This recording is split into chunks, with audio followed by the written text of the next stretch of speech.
Assalamualaikum warahmatullahi wabarakatuh. Saya Winda Fatma Maulina dari Offering C8 BG PAUD Universitas Negeri Malang. Di sini saya melakukan tugas akhir semester mata kuliah strategi pembelajaran anak usia dini dengan melakukan pembelajaran harian yang bertema air, api, udara dengan subtema air yang memuat materi kegiatan pengenalan awal tentang air, fungsi, manfaat, serta bahaya air, dan bereksperimen kecil bermain air menggunakan strategi pembelajaran problem based learning dengan penataan kelas model kelompok. Hai adik-adik, bertemu lagi dengan kakak. Kali ini kita akan belajar tentang air. Adik-adik pasti tahu kan air itu apa? Air yang sangat penting bagi kehidupan kita. Nah, sebelum melanjutkan ke pembelajaran kita, mari kita berdoa sesuai dengan agama yang kita anut masing-masing. Berdoa, mulai. Selesai. Nah, air itu apa sih? Secara sederhana, air merupakan sumber kehidupan dan tanda kehidupan. Mengapa disebut sumber kehidupan? Sebab air sangat dibutuhkan bagi kehidupan manusia dan makhluk hidup yang ada di bumi. Nah, disebut tanda kehidupan sebab dalam tubuh manusia secara garis besar tersusun dari air, dan apabila tidak ada air, maka tidak akan ada kehidupan pada manusia. Kemudian bisa ditarik kesimpulan bahwa air merupakan senyawa yang amat sangat penting yang memiliki peran khusus dalam kehidupan makhluk hidup yang ada di muka bumi. Nah, fungsi atau kegunaan air itu apa sih? Salah satu yang bisa menikmati fungsi atau manfaat air adalah manusia, sebab dalam tubuh kita tersusun sebagian besar oleh air. Nah, apabila tidak ada air, jadi kita tidak bisa bertahan hidup. Nah, air merupakan kebutuhan pokok yang sangat penting bagi manusia sebab dapat melakukan kegiatan berbagai macam menggunakan air. Contohnya, kita sangat memerlukan air dalam keperluan rumah tangga untuk minum, memasak, mandi, mencuci, dan lain sebagainya. Kemudian keperluan umum, misalnya untuk membersihkan jalanan, taman, kemudian sebagai hiasan taman seperti air mancur, tempat rekreasi seperti kolam renang, dan lain sebagainya. Kemudian ada keperluan industri, misalnya untuk pabrik, kemudian bangunan pembangkit listrik, itu semua membutuhkan air.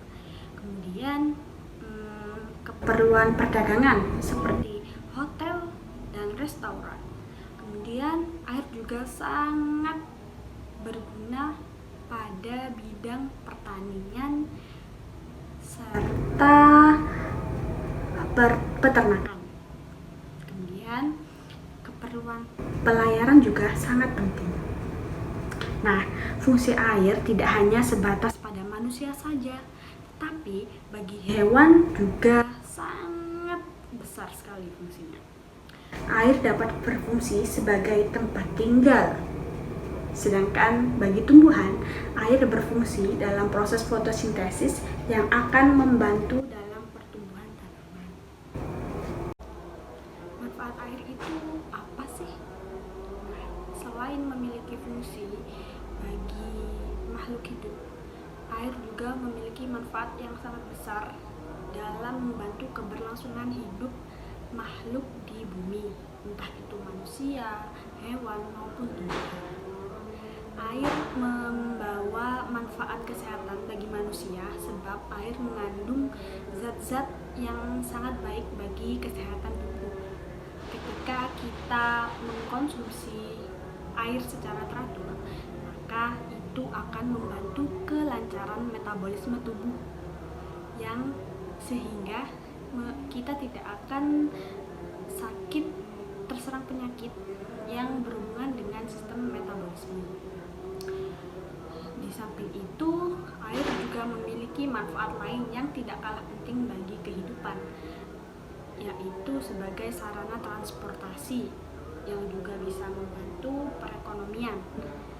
Air juga bisa memberikan manfaat rekreasi karena beberapa sumber air dapat dimanfaatkan sebagai pantai, waduk, sungai, dan danau. Nah, selain manfaat yang baik bagi keberlangsungan hidup, air juga memiliki bahaya loh adik-adik.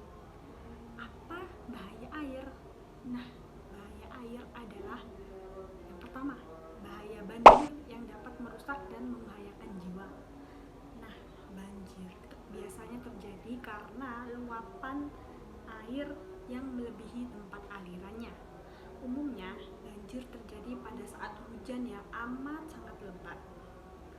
Banjir sering terjadi apabila daerah hijau sebagai tempat resapan air hilang akibat pembangunan ataupun penebangan liar. Nah, yang kedua, penyakit yang disebabkan oleh makhluk yang berkembang di air. Air menjadi medium berkembang biak bagi organisme yang dapat menyebabkan gangguan kesehatan antara lain kuman, parasit, bakteri. Selain itu, penyakit malaria dan demam berdarah dapat ditularkan oleh nyamuk melalui genangan air untuk bertelur dan berkembang biak larva.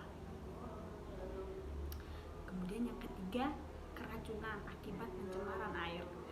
Air yang tercemar oleh zat kimia dapat menyebabkan keracunan yang dapat membahayakan kesehatan tubuh.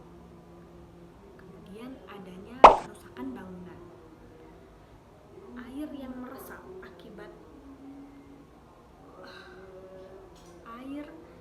meresap akan membuat bangunan lembab.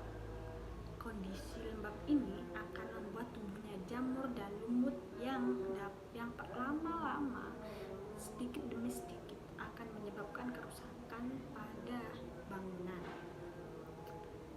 Kemudian yang terakhir, tapi bukannya terakhir, erosi dan longsor.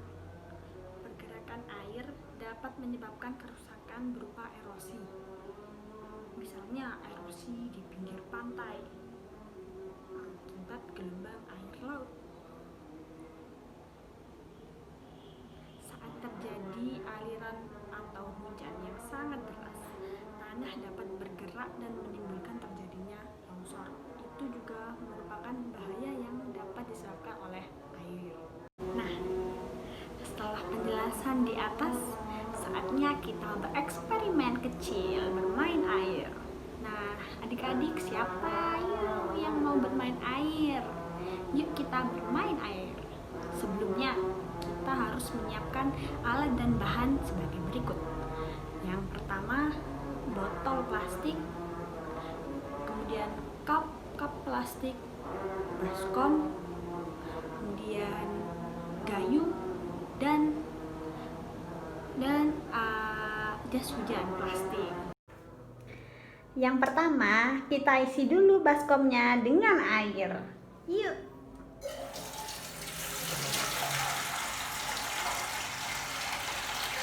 Kemudian kita mulai mainnya dengan cara memindahkan air dari baskom ke gelas yang pertama, kemudian dari gelas yang pertama dipindahkan ke gelas yang kedua, dan gelas yang kedua dipindahkan pada mangkuk kecil yang terakhir.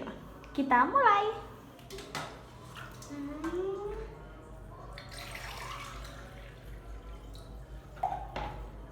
Ya, kita pindahkan ke gelas yang kedua. Kemudian dipindahkan ke mangkuk yang terakhir. Nah, setelah dipindahkan, kelihatan kan apa yang terjadi? Nah, yuk kita simpulkan bersama-sama.